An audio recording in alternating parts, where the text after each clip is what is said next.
Hello and welcome to the podcast AI and Legal Practice, hosted by Bento Security. My name is Paul Heath, and I'll be helping navigate the narrative today for our two speakers, Matt Schad and Karl Jankowski. In short, Bento Security is an MSP that does the heavy lifting for your information technology and security management, so you can focus on running your business. I want to give a short background for our two speakers and some fun facts about them to get started.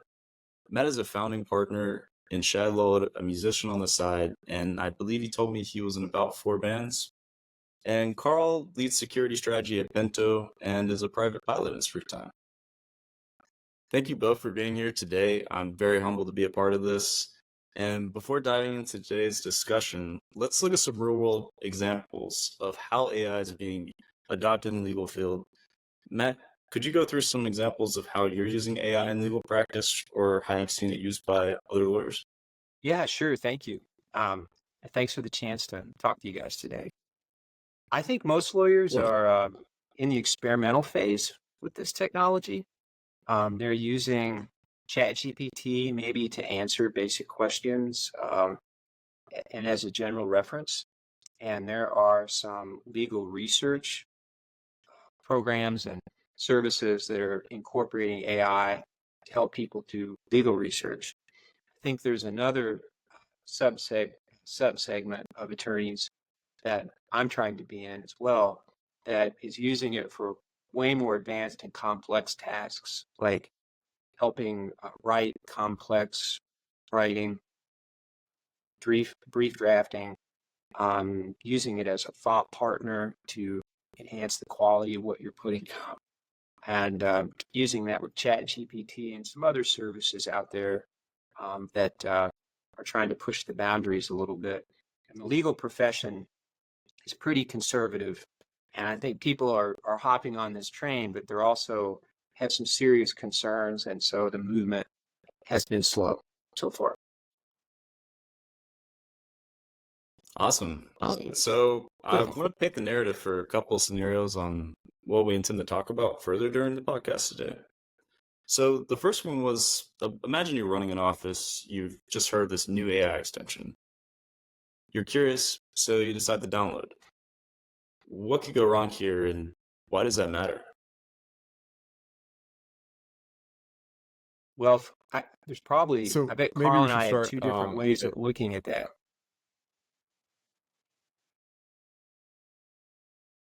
Yeah, we kind of talked to each other, over each other here, but that's okay. So what I was going to say is the reason I think this is a good thing to look at is because it's a metaphor for lots of scenarios, right? And what happens is you have office staff, they hear GPT, and then they said they want to do GPT. That was sort of how it all began, right? And at this sort of edge of the connection, so that was just the person interfacing with whatever AI technology was at their fingertips. There was some software, and that software was going to let them interact with whatever AI. Well, lots of offices fell into a situation where now you have employees that are potentially exposing data or installing applications, and I think an extension here is an analog for really any application on the system. So I guess maybe throwing this at Matt. Matt, when you started, was it just, this is cool, let's poke at it? Or did you actually participate in any sort of due diligence, review, or anything else to kind of get you started before you decided I'm going to interact with software that might go on in my browser or on my iPhone or possibly on my computer? I think when I first saw it, and I saw OpenAI and ChatGPT come out, I did not have like huge initial security concerns, so I hopped on the ChatGPT website pretty early on, trying to be cautious about what kind of information I put on there. From a standpoint of like overall security, I have to say initially, I probably wasn't that concerned because it was so widely publicized and used. Now, as time has gone on, I've developed I would say deeper, more philosophical security concerns about it, particularly about data. I think a lot of those have been answered, but I think my concerns about it are deeper although a lot of them hopefully have been, answered in a way to my satisfaction that I'm comfortable with some of the use cases that I'm using.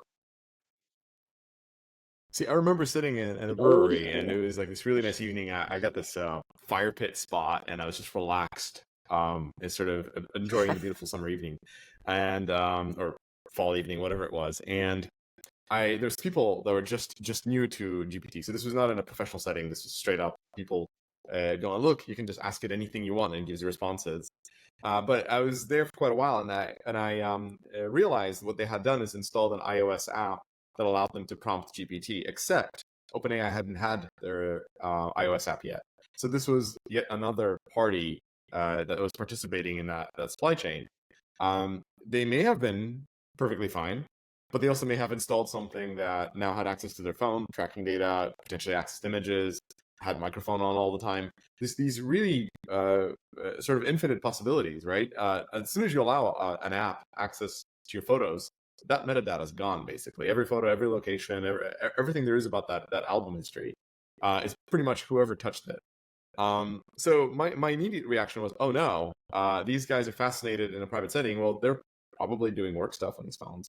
They're probably going to do this in the office. And the paranoia set in pretty early, going, ooh, how do you control this?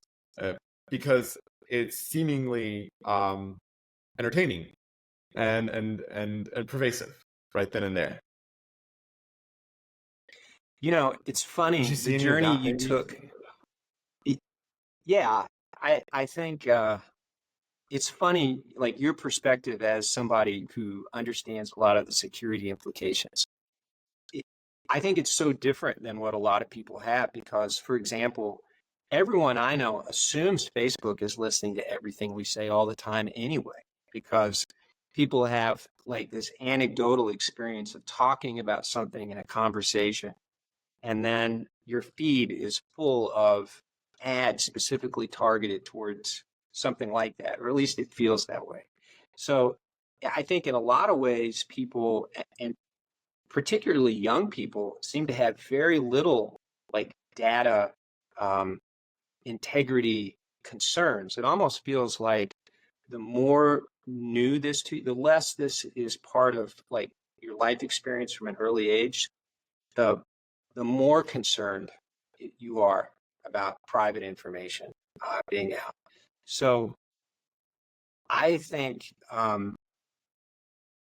it's people's journey to where they get their security concerns is kind of curious. And for lawyers, lawyers are just paranoid about client data, like super paranoid. You get in a lot of trouble for disclosing client confidences. And so I think lawyers probably have this initial reaction that you have where the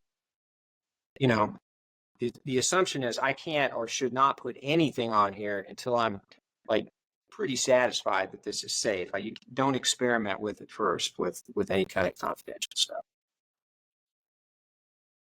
So now you're really kind of opening up Pandora's box because my concern is supply chain. It wasn't like with Facebook. As long as you're using Facebook or Meta's applications in their site, you agree to their terms, and it's pretty much you and them.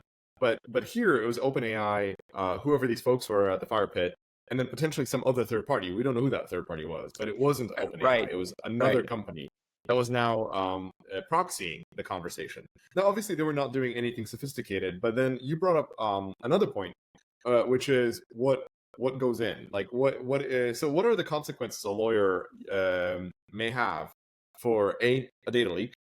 Realistically, like what can really happen to a law firm? And two, how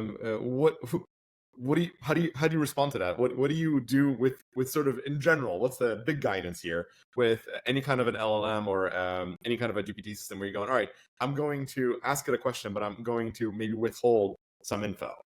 What's your approach to all that? Well, it's evolved. It's evolved over time. And like to your point about the third-party softwares, I saw this come up. I was installing ChatGPT on my mom's cell phone the other day. And when you pull up the app, you have to go through about 20 third-party apps that are not the OpenAI app that look exactly the same, like the icon looks the same and everything. So it's really easy to insert that third party between you and the LLM. I think my standpoint, for lawyers, we have codes of ethics that require us to keep client confidences. So people say things to the lawyers that are so deeply private, and so the attorney-client privilege is so ingrained in our mindset to keep. That's just a sacred trust. It's not just your own information and your own private stuff. It's someone else's private information. So from a very, very early age in our legal careers, it is hammered into us that is absolutely just sacrosanct. Lawyers will go to jail before they divulge what clients have told them under certain circumstances. You can be ordered to say by a judge or something, you have to reveal this, and people will still refuse to reveal it because it's just an institutional value that we have. So you're torn between wanting to make sure that you're satisfying that super important obligation, and then at the same time, there's this other obligation that pulls at you, and that is, I want to win for my client. I want to use every possible advantage that I can to help them, because that's what they're calling you for. That's what you're judged on most of the time in your performance is, are you winning and losing? So, there's this tension between wanting to keep that oath that you've made to clients, keep that information private, and then at the same time, you want to do everything possible to try to win their case. So it's trying to find, I think, where the balance is, where you can do both those things with confidence. And the technology changes so fast that for non-technical people like lawyers, you don't know where the lines are sometimes, and it can be confusing. And I think our profession errs on the side of being conservative when there's any confusion about what that line is. So, it's a confirmation bias for me. We typically, or I typically work with law firms that are, or lawyers that are, interested in the cybersecurity aspect of things. So I see people much like yourself, which are committed to data privacy, data security, and trying to find ways that are reasonable, that give you a balance of convenience and control, right? Because at the end of the day, I think Financial Times put out an article recently that said, look, 3/4 of your employees are already using some sort of AI to help them with their work. So you got to figure out a way to deal with this quickly, because it's pervasive, and you have ethical and potentially legal consequences for mishandling the data. But now I ask myself this all the time. I'm going, all right, the folks I know care. All right, is that a fair sample? Or is there a large percentage of potentials out there that don't quite understand the implications of what they're doing, and they're still pumping data into chatbot? What do you think? I don't think anyone understands the implications of it, to be honest. Sure. I think that, and this takes me back to one of the very first interviews that I saw Sam Altman give about OpenAI. I think it had come out like October or November of 2022. I think that's about the time frame that it hit popular culture. And no one had any idea it was coming. So after it caught on, the growth was just exponential, and its exposure was exponential. And I didn't know who he was, but I saw him on a panel, and immediately people had these concerns about all of the problems that AI could cause, the bad use cases and what bad people could do with it. And he said, this is a strange industry where we're crying out for some government guidance. We want regulation. Most of the time, businesses will do anything to escape regulation. But I saw him and other CEOs say, we understand better than most people the enormous implications that this can have for people. We have an idea of its power, to do good and bad. And if you wait to decide like the moral, ethical, philosophical security framework for that, like we did for social media, you know, where it was out there and it was a part of people's lives before people had any sort of etiquette, rules, guideline, or anything for using it. And I think everybody's seen it does a lot of harm too. And there was nothing in place to prevent any of that harm. But it's surprising to me that even after that call, you know, we need some guidance. There is no guidance. No one is, you know, there's no, the government has not done it. Bar associations have not done it. You know, other than just people being generally suspicious, which is not helpful. It's helpful as a framework to start, but it's not helpful if you want to be practical and use it. There have been practically no like philosophical frameworks for, you know, here's probably what you should use it for. Here's what you shouldn't. Here's how we're going to control it. There's just nothing like that. It feels like we're still in a vacuum of leadership, and the industry is not going to come up with those. That's not their job. You know, they're not ethicists or regulators. I was going to say is maybe I'm a little bit more optimistic because I when I was first sort of faced with my first challenge of trying to figure out what do we do about sort of this rudimentary problem, which is stuff on machines and stuff in an environment. Again, this is overly simplified, but when I was in that position the first time, my immediate thought was, what do we have already available to us to help guide what needs to happen here? And you know, the consensus at the time was, well, we already know how to authorize access control responsibly. We already know how to do device ownership. You know, a good idea, have machines that belong to the firm so you can actually administer them properly. Have device management plan in place and some vendor due diligence, and all of those things already kind of put a buffer around some of the sort of the rudimentary concerns raised in the scenario here. But then also kind of expand out of there, going like, all right, you have a framework for how to do this. There's actually nothing particularly new about this new technology.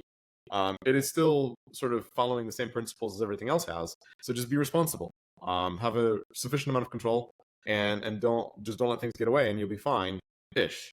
And of course, you know, that's the beginning of it. That doesn't stop behavior and people from pumping data into it, but at least it provides some initial guidance. I don't think it's a oh no, it's entirely new. I saw it as it's just another revision of what we've already done before. The difference, I think, was the veracity, how fast it moved, how quickly it went from, oh, fun and entertaining to, oh, it's like raised 5 million here, 10 million there, 60 million, there's $1 billion company there. All of a sudden it's everywhere, and we're able to build stuff now way faster than we ever have before. So torrent of companies. But that's kind of been my especially I was trying to tie it back to the original scenario here, but that's sort of been my take on it. So maybe there is hope. Maybe we have already established good guidance. We just have to follow it. So I think it's a good time to bring up the next scenario I wanted to go over. Oh, go ahead, Matt. No, go ahead. That's all right. Yeah, that's a lot to think about, you two. I appreciate all that. But yeah, I wanted to create another scenario for you both here where an employee starts to feel empowered by their use of AI because they're now better prepared for conversations, meetings, and they're providing higher quality work. The dilemma is that some of their work is there and some of it isn't. You're constantly feeding and receiving data, but aren't sure if it's accurate. At what point in time are you putting your data at risk, and can you trust the information it gives you? Ooh, that's a good one. So I feel like what you're touching on here is, if I'm getting a vibe, a little bit of hallucinations potentially. Maybe that's an opportunity to talk about there. And Matt, you mentioned earlier that you would like sort of at least the GPT part to be a thought partner, right? Something you kind of work out a situation through. So Right. have you had experience with it making stuff up? I certainly have. Have you had it completely make up a rule set for the existence of the universe? Yes, and it's almost like a child, you know, in the way that it handles some things. And if you know the personality of that child, if you get used to it, you know the scenarios in which it's likely to make something up or embellish. And the classic example, like for lawyers, is you guys may have read about this. There's some guy in New York who wrote a brief in federal court about an aviation case. He used ChatGPT to write the brief, and it was filled with nonsensical, I want to call it hallucinogenic or hallucinatory references to cases that did not exist. And, lawyers have a saying, which is bad facts make bad law. And this might be an example of the most extremely stupid use of something in a high stakes environment. But that attorney got in a lot of trouble and became the national poster child for what's wrong with AI. So it seems to me like the standard services that are available, ChatGPT, Claude, a couple of others, they don't do well with precise legal topics. If you ask it for cases or citations to legal authority, if it's a federal source, it'll do okay, but you better check it. You better look up the site after it gives it to you. And state-specific stuff, it's just not reliable for that yet. So I find that the hallucinations are worse when you ask it to give you specific standards, like whether they're legal standards or cases, engineering standards, medical standards. I find it to be pretty reliable when you're asking for general information, because it wants to please you. It wants to give you an answer. And if you push it too hard for a specific answer, then it's going to make something up or try to make something up to keep you happy. So you kind of have to know how far to push it. And sometimes I've gotten answers as I pushed it farther towards specifics that I look at and I say, that's not right. And so in my dialogue with it, I'll say, I think you're making that up. Are you sure? And it'll say, yes, I may have gone a little too far. I'm not sure that's accurate. So the same way as if you were questioning a person in many ways, you push them too hard, they're just going to say stuff to make you happy. So I have found there have been some hallucinations like that.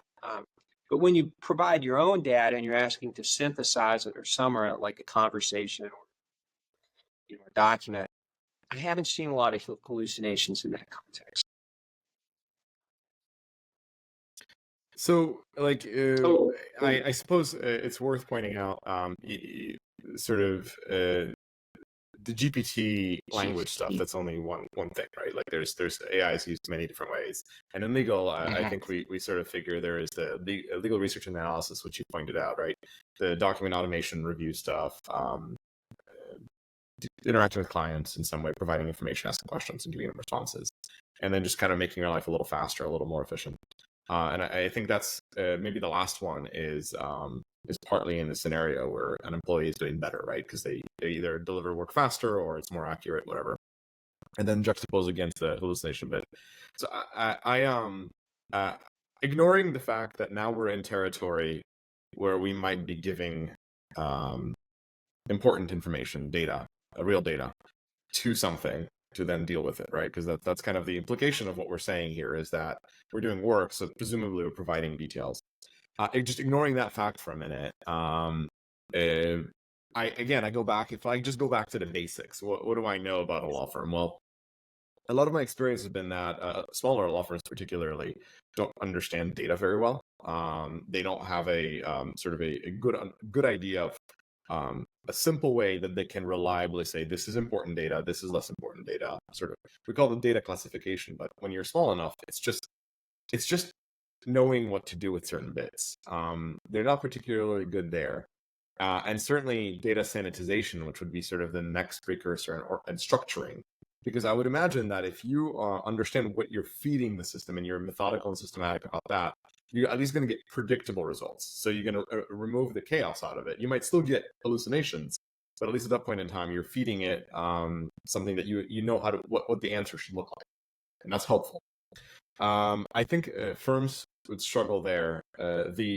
So that's kind of I think an obstacle to overcome.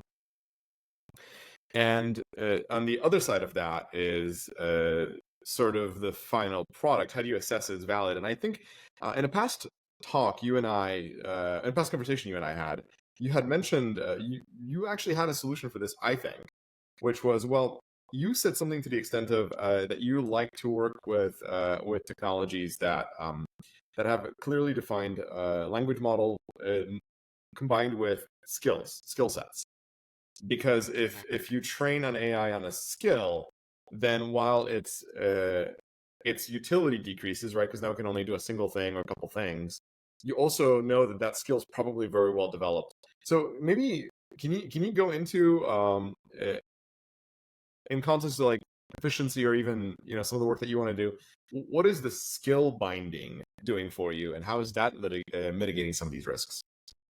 Okay, so my understanding is that with any large language model, you can decrease its breadth while increasing its depth.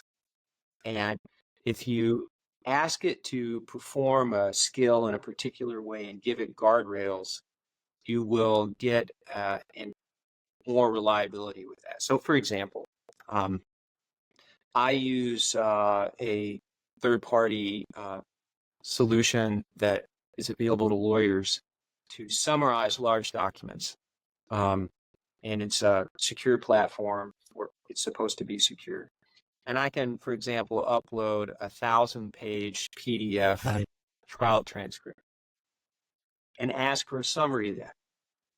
Now, if you were to try to do something like that in ChatGPT or a similar thing, you're going to get very limited content back, and it might look different every time. But when you use it in this particular platform, the format and the content and the length of it are pretty much the same every single time that you use it. And every reference is hyperlinked to the original material. So in my experience, and I've double checked it, it just simply is accurate. It does not make anything up. And I think of it as somebody is turning knobs on this model in the background, and they're saying, we are going to sacrifice creativity, free thought. We're going to turn down, we're going to turn down all of the pleasing aspects of it, and we're going to turn up the part of its brain that says, you just report on what's there with this level of detail. And so it's like they've taken that approach and they've turned it into a template, and they just use it again and again and again. So that's what the skill is. And that application of preparing a summary of 1,000-page document is such an incredible time saver. That would take 40 human hours to do, at least. Whereas I can get a summary of something like that in 15 minutes. So right away we could see, like with this particular product, it was accurate, and it was designed to do a specific particular thing, rather than the larger model, which is designed to do everything.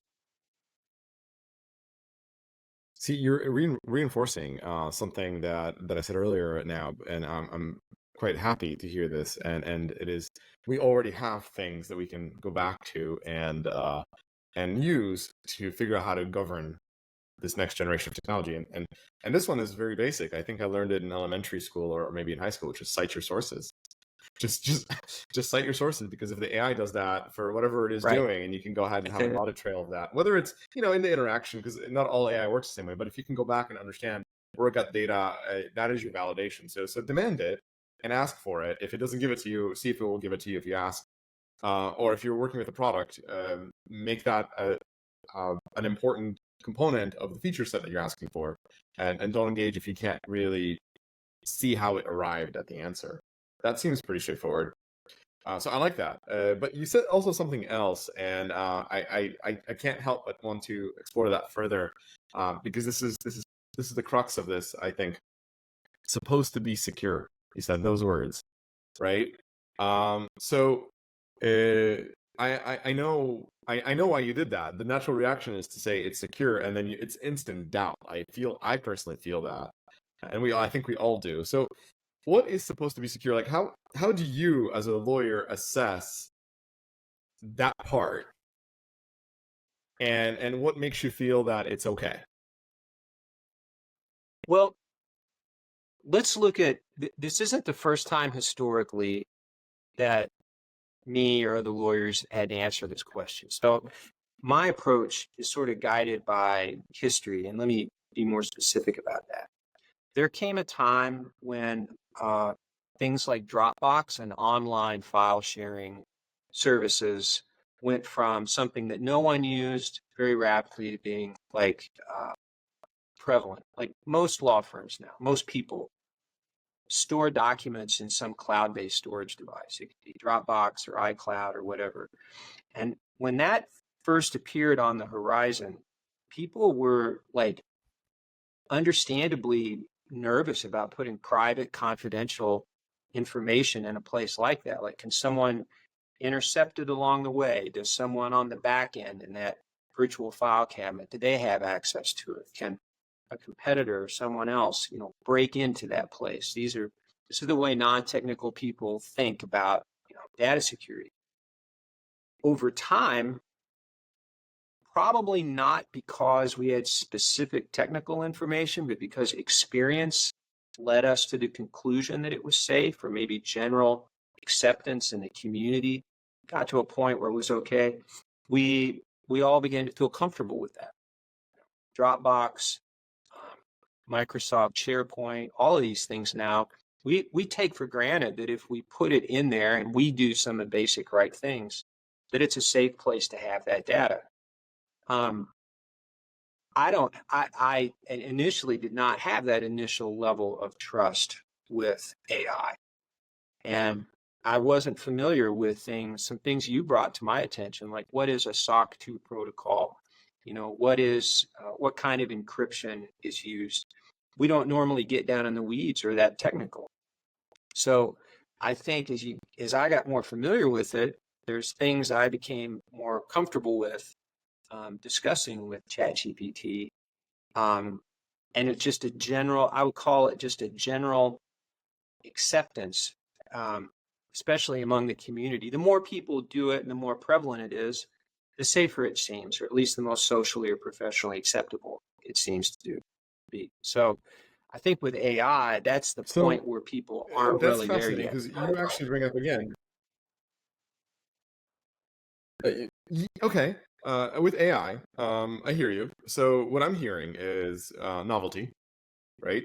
Novel technology, followed by standard practice, became normal practice. So for me, the next logical step, I like threes, right? Crawl, walk, run. So novelty, standard practice. So the next one is legal duty, legal obligation, right? And novelty of file sharing, cool. Standard practice, we all use cloud storage now. And for example, SEC just put in a tremendous amount of guidance on wealth management, broker dealers, so on and so forth, to say, look, beyond what we've already been doing, beyond FINRA and everything else, you have an obligation, you have a regulatory obligation to protect client data. Nice. And so for file sharing, before we get to AI, let's just break this apart a little further. For file sharing, what is the legal duty for lawyers? So it's ambiguous. And I think, Karl, here's what's frustrating to lawyers about it. Our duty is defined broadly as we must keep our client information confidential. That is basically as detailed as the guidance that we get is. Like, there's no advisory opinions saying that this is safe, but this is not as safe. The context that this comes up in is when someone fails in that duty, they get in trouble, and the trouble that they've had is generally known to the rest of the legal community. So the way that the legal profession polices itself is they don't there's no powers that be that answer questions about whether this is okay or that is okay, like prophylactically at the beginning of the process. Our institutions don't do that. All they do is hold someone accountable or punish them when they fail to do that. And so in a lot of industries, there are standards that let you go in on the front end and know that this is accepted and standard. The legal profession doesn't do that. They just they just punish people when they don't do it the right way. And the right way versus the wrong way is not defined with any sort of technical criteria. So, for example, that guy who wrote the brief, they're not going to tell people that, in bar associations or courts are never going to tell people exactly what they can do and can't do. What you are going to hear about is when he got in trouble for doing it what is obviously the wrong way. So it's way more the stick than the carrot for us. So I'm hearing, like, again, just to try to get this into 3 bits, the hallucination bit. It sounds like the punishment there is malpractice in some way or form. Like whether it's a slap on the wrist or potentially being disbarred, you have consequences there. So you're likely to be more cautious there because there is a stick that is available to you should you mess that part up. The data leak part seems to be more dubious, and the reason I say that is because it doesn't seem like there's enough for the data leak from the file storage consequences. So with AI, it's just going to be even more muddled because it's more novel, right? So, but at the end of the day, you leak data, people know, and you might have a reputational issue. Your business might suffer, right? And small businesses don't often recover from these kinds of things. You might not get insurance, or you might end up having to pay a lot of money, restitution, credit, whatever, credit services. Who knows? So there's consequences there. So I'm looking for that third. What would be the third thing here? You engage, you leak some data, you make a problem for yourself with this thing. ABA opinion 483, right, says that you have to stay abreast of things and you have to not let things leak. Well, there is a third. I've got a third for you. Go. It's clients being upset. So we've talked so far about, like regulatory standards and how organizations may have rules or standards. But on an everyday basis, I deal with normal people. And, on a day-to-day basis, it's far more frequently that I have to, if someone's unhappy with my job performance or, something I do, it's a person most of the time. So the third rail that you have to be careful about is, how do people feel about this? So, I have clients, give you an example. There's some great like software, Otter AI, things that let you have a conversation and types a transcript. It's an invaluable tool for witness statements, interviewing, things like that. And we try to use that with some data gathering so we don't have to write everything down. Well, I think the right way to handle that with clients is you need to tell them going in, like, here's exactly what I'm doing. I'm going to make a recording and it's going to turn it into notes for me. You don't want to record somebody without telling them. And most of the time that's fine, but I've had clients who are like, no way, not going to let you do that. Don't want anything recorded. So, clients are that third. That's the third thing that can go wrong, is that people can get upset with you. And there's consequences to that as well. You could lose their work. You can lose that reputational problem that you have, or in extreme cases, there's things lawyers can do that are actionable by their clients. So you're accountable to, that's the first tier of people who I'm accountable to, is my clients. That's the other data thing, the security issue that I worry about. This is actually kind of beautiful, because I was trying to see how we can all bring it together, and you just did. It's trust, right? It's trust with the platform, trust with the data, trust with your client. So it's just maintaining trust throughout the entire chain. I sort of asked earlier on, how do you sort of decide whether something is secure? And the way we sort of trust the company ourselves, and the way we promote, is keep it real simple, but look at the company itself, look at who the investors are, where the money came from, who's running it. That's useful to know because with a torrent of companies coming into market, you kind of want to know that they're going to be around if you're going to use them. So it's a practical consideration, but also, there's a data part, obviously, because you're going to be processing some of it. The other bit is just examine, see if the application feels right, see if they have the right language. Do they have a security disclosure? Do they have a privacy disclosure? Are those things easy to read? Are they just jargon? One of my pet peeves has always been, and you see this a lot through a lot of companies, is we care about security. We use Amazon. Our data centers are really secure. You can't go in them. And that's kind of the focus. Well, of course, that's true. They're not your data centers, the Amazons, and we know physically they're secure. That has no bearing on your application. You may be an unsecure business. Your product might be absolute rubbish. Those are all possibilities. The moment you spend any bits and bytes disclosing how secure the walls of an Amazon data center are, my trust in you has gone to pretty much zero. Because that's the wrong thing to focus on. That is irrelevant. It is you were looking for jargon and filler. So I look at that. I obviously look at the authentication system. Just gut feeling, did I log in? Did I get an experience that felt proper? Is the branding okay? And then, to be quite frank, these days we'll go to GPT 4.0 and we have a couple of prompts. We'll fire those off and it will synthesize available information on the internet because GPT-4 crawls the internet these days. And we have it baked into our own software that we use day to day and just ask questions about a company and get responses. And then we read those and say, okay, we like what we see here. Next step. It's only the beginning. The SOC 2 Type 2, we like it, but the problem we see with it being often on the side of helping companies get through that process is it's pretty darn easy to get certified, at least the first time. When you have virtually no staff and you have virtually no processes and you have virtually no product, you can still get a SOC 2 Type 2, get the seal, get the certificate, get the report, and then you get to brandish that for a year. Who knows what the year brings, but there's no real obligation. By the way, the whole point of that is you have a CPA examine your tech stack, which is, questionable sometimes, right? It's not money, it's data that they're looking at, or data processing. However, it still says, there was at least an attempt at trust.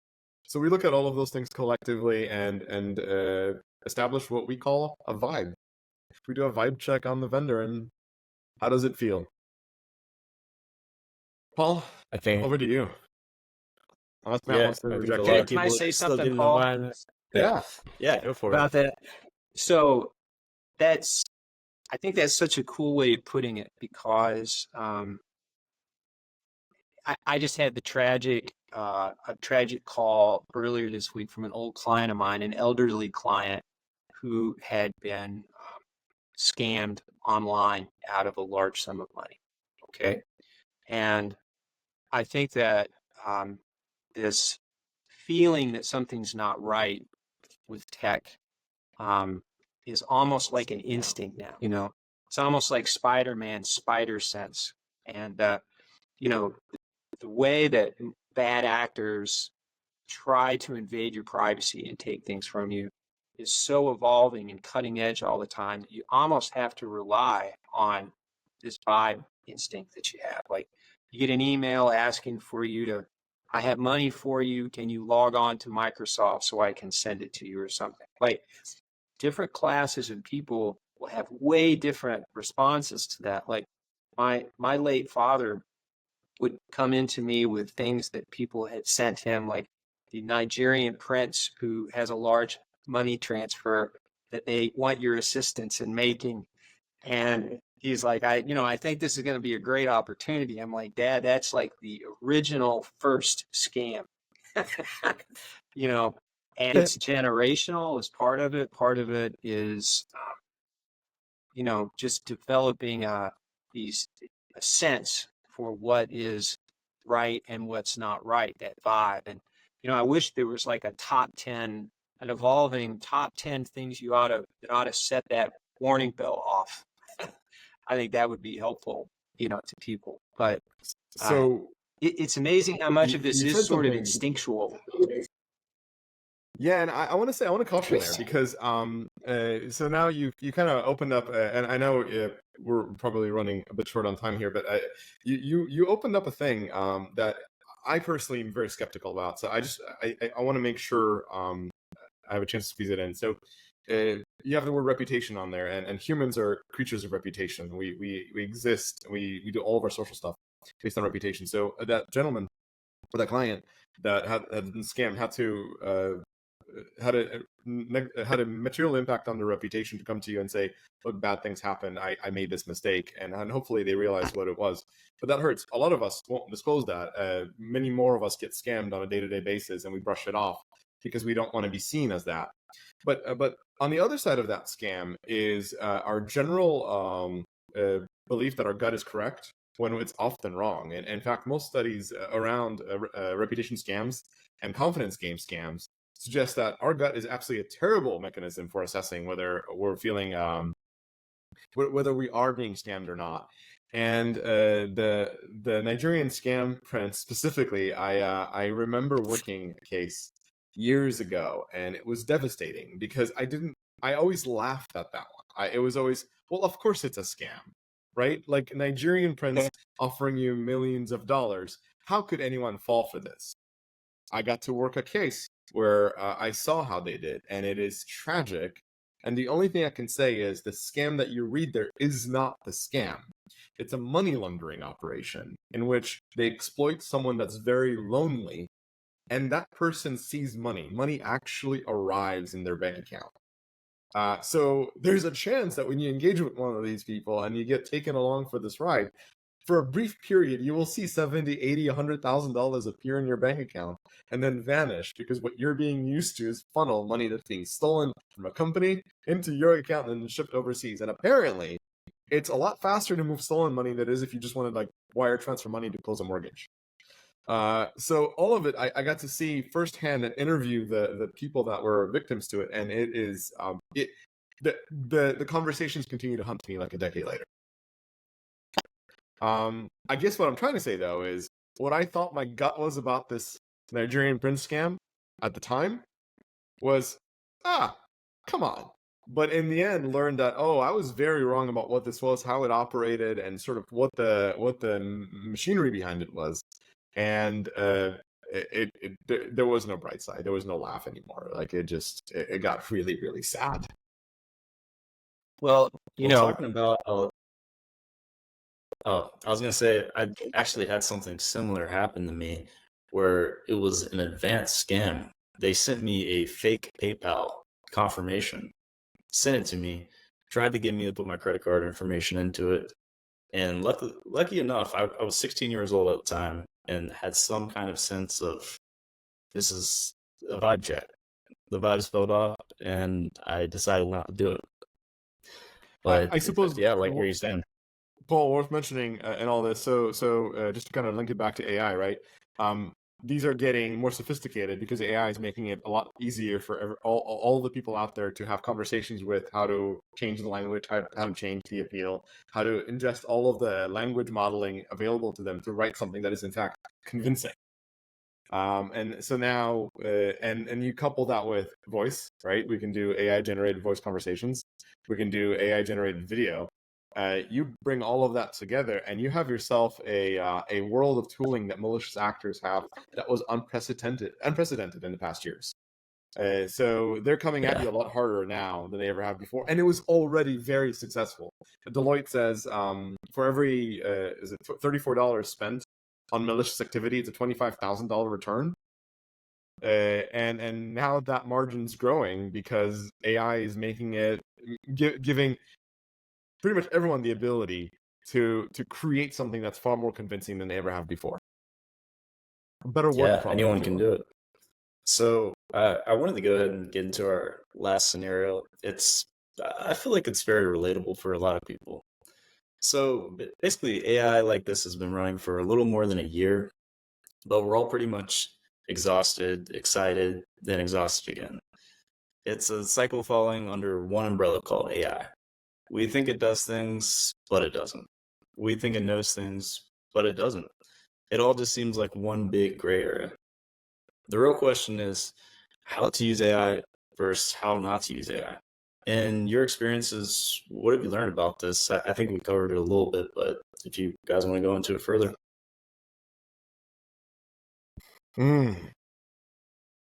Well, maybe I can pick this off a little bit for a second. Um, eh, Going back to something that I know of, I often have to look at comparable products and compare features, and I'll see words like integrates with this, and then a comparable product will integrate with that. And in the end, and so you think that you're getting apples to apples, but in fact, that word integrates is meaningless in that scenario, and it really could mean a lot of different things. So what you end up finding out is that what you thought it was, it's far from it. So your expectation versus reality sort of conversation happens, and you're not where you thought you would be. I think that's the exhaustive part of what's happening, because you're going to try, you're going to exhaust, and as you're, I think, going through the roller coaster, you're potentially becoming, I would say immune, but that's not the word. You're becoming sort of empathetic to the entire experience, and you let your guard down. So you may end up doing something that you'll regret later just because you've gone through the cycle.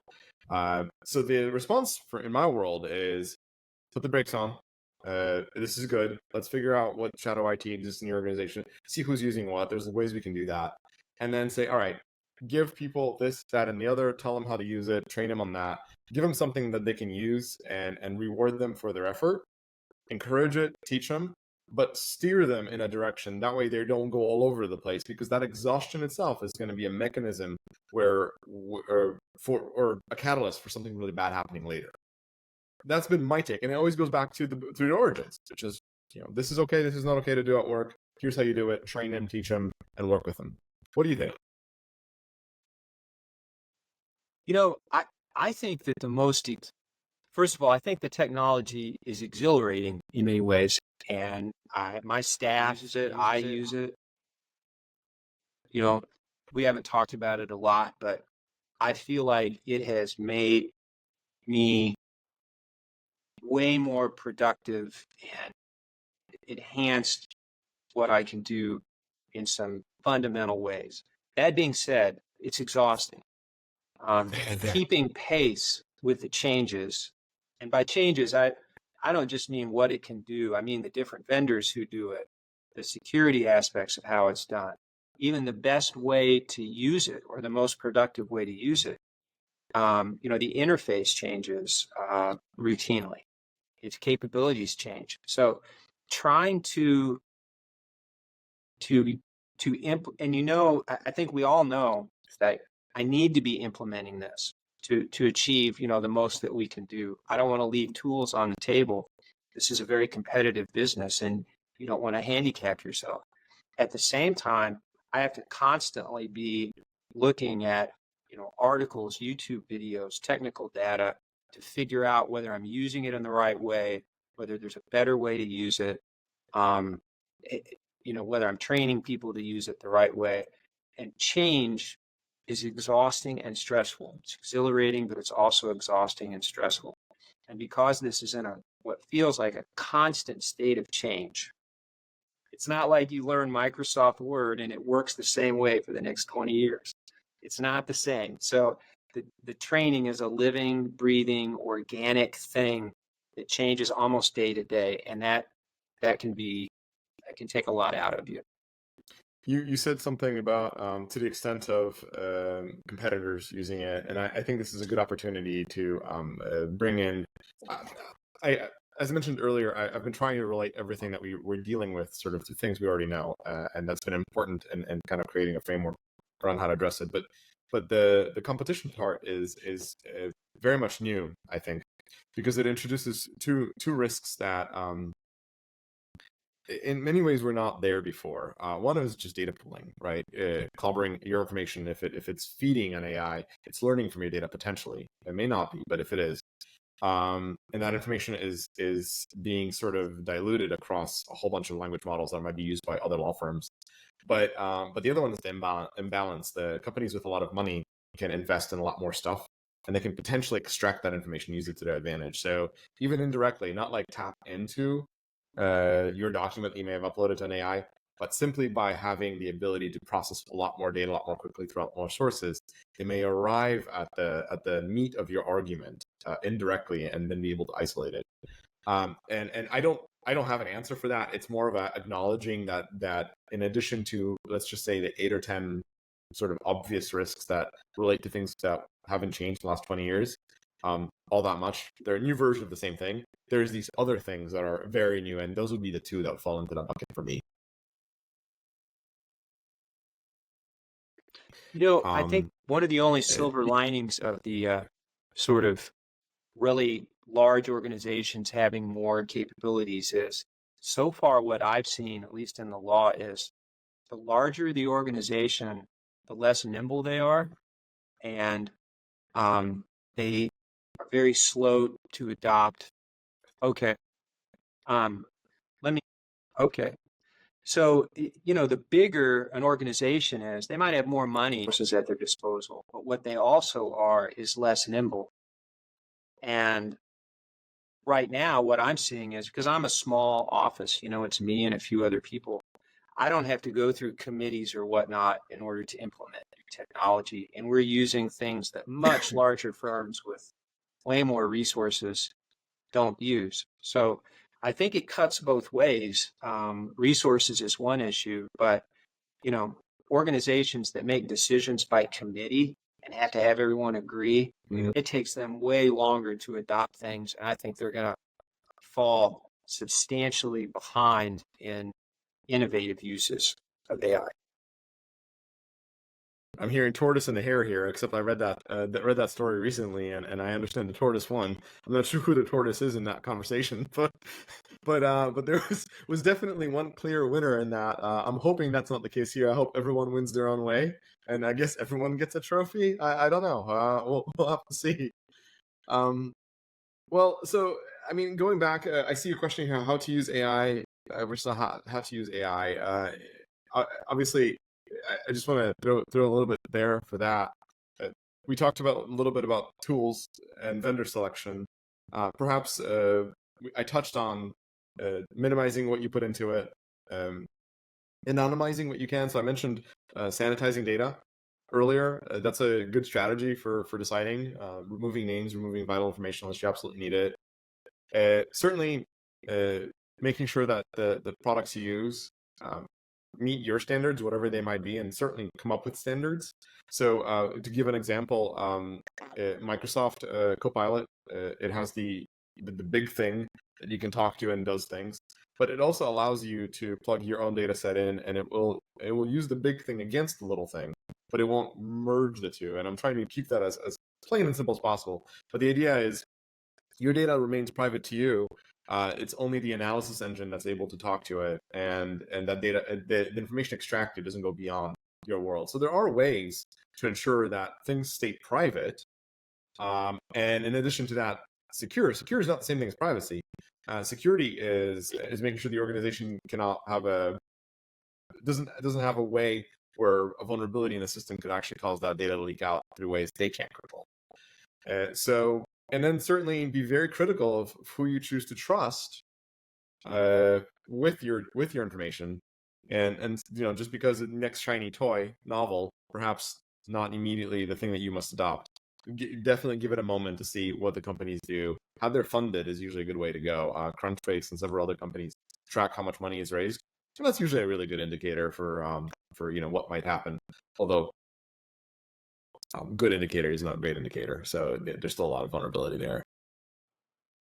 Those are sort of the areas that are worth exploring. None of them these are all generic guidance, obviously, so the use case is specific, and that's the other thing that we always advocate for, is whatever security approach you take, make it yours, own it, make it work for you, for your business, for your efficiency. Balance convenience and control, but don't feel like you have to do it a particular way. Just do it in a way that seems like you can implement. Do what you can, and then hopefully have trust through the ecosystem. Yeah, that's a lot to take in. I think we're just about it on time right now. So yeah, just gonna wrap it up. We've covered some compelling scenarios about AI and the workplace, from potential risk in new AI tools to the empowerment and uncertainty they bring, and the ongoing challenge of how to trust AI. I want to give a special thanks to Matt Schad for sharing his insights and experiences. Thank you so much for being here. It's been a pleasure guiding today's conversation. Please keep an eye out on future podcasts from Bento Security. And thank you all for listening.